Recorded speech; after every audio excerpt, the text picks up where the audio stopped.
You are by now probably used to the idea of measuring angles in degrees. We use it in everyday language. We've done some examples on this playlist where if you had an angle like that, you might call that a 30 degree angle. If you have an angle like this, you could call that a 90-degree angle, and we'd often use this symbol just like that. If you were to go 180 degrees, you'd essentially form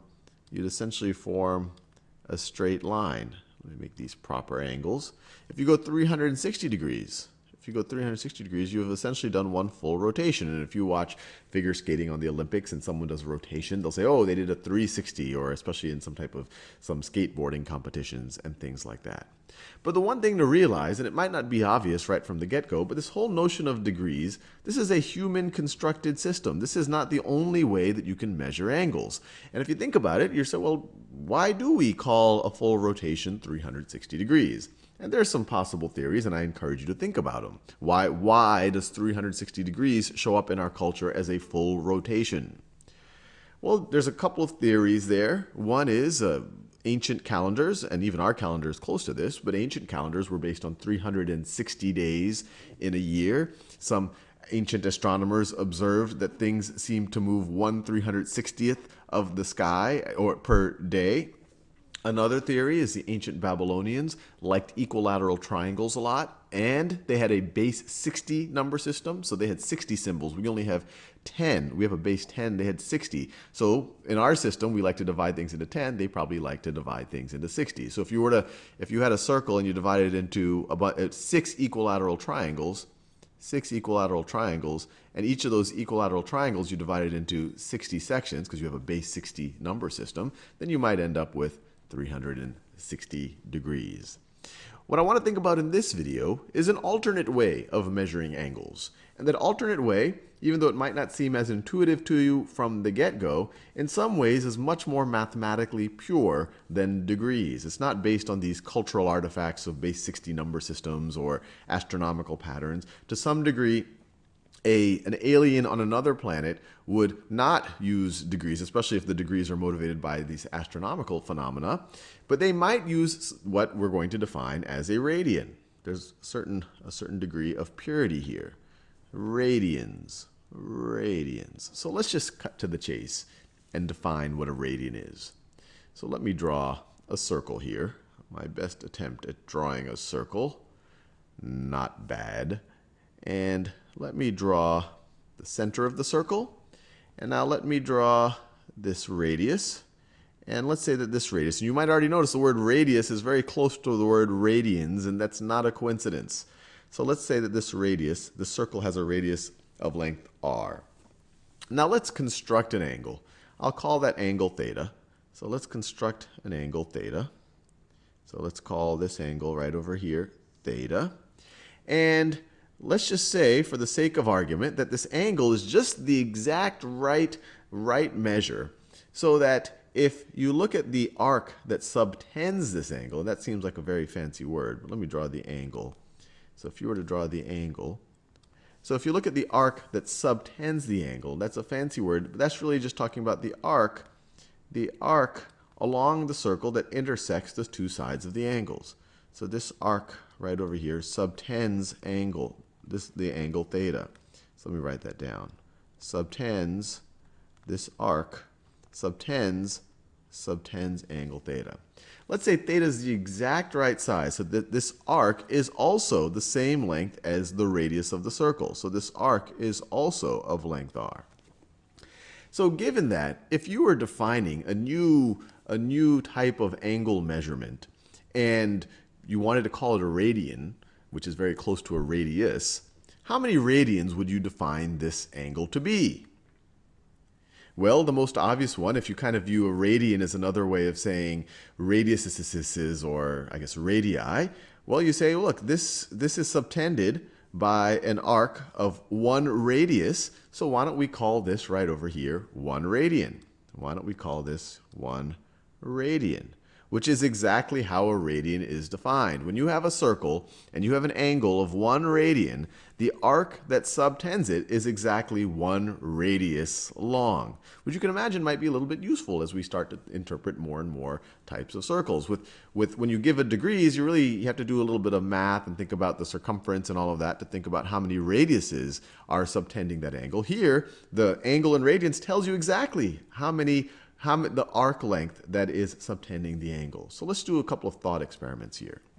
So given that, what would be the angle in radians if we were to go, so let me draw another circle here. So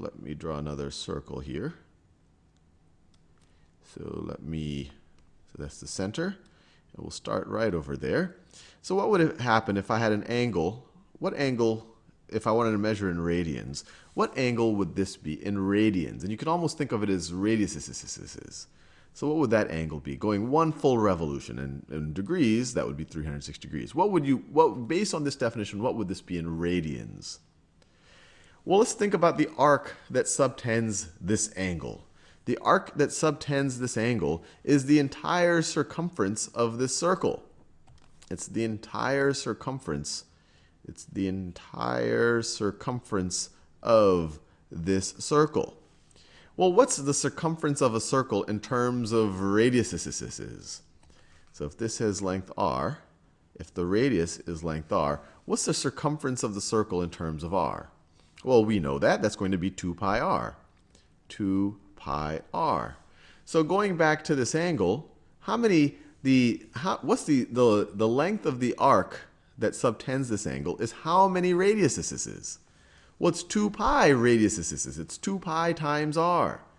So this angle right over here, I'll call this let's call this angle x. X in this case is going to be 2 pi radians. And it is subtended by an arc length of 2 pi radiuses. If the radius was 1 unit, then this would be 2 pi times 1, 2 pi radiuses. So given that, let's start to think about how we can convert between radians and degrees and vice versa. If I were to have, and we can just follow up over here, if we do 1 full revolution, that is 2 pi radians, 2 pi radians. How many degrees is this going to be equal to? Well, we already know this. A full revolution in degrees is 360 degrees.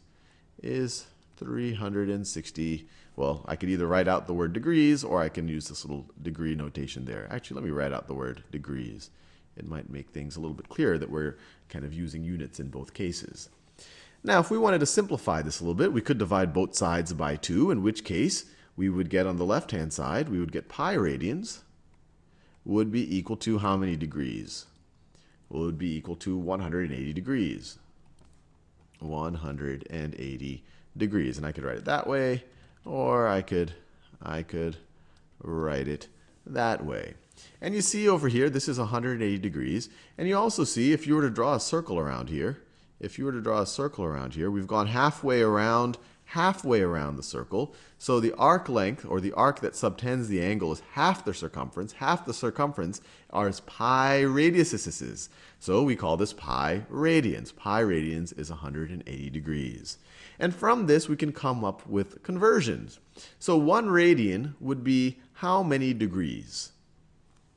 Well, to do that, we would just have to divide both sides by pi.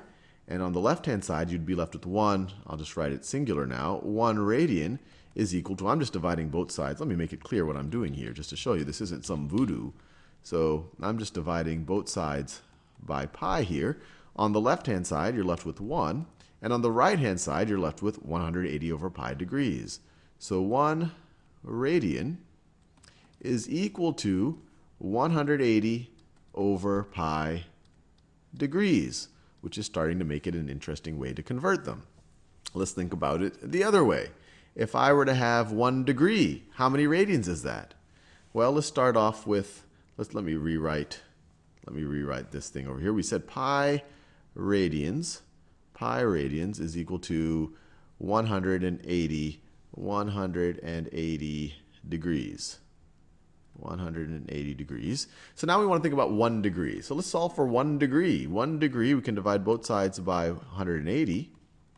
We are left with pi over 180 radians is equal to 1 degree. So pi over 180 radians is equal to 1 degree. This might seem confusing and daunting, and it was for me the first time I was exposed to it, especially because we're not exposed to this in our everyday life. But what we're going to see over the next few examples is that as long as we keep in mind this whole idea that 2 pi radians is equal to 360 degrees, or that pi radians is equal to 180 degrees, which is the two things that I do keep in my mind, we can always rederive these two things. You might say, hey, how do I remember if it's pi over 180 or 180 over pi to convert the two things? Well, just remember, which is hopefully intuitive, that 2 pi radians is equal to 360 degrees. And we'll work through a bunch of examples in the next video to just make sure that we're used to converting one way or the other.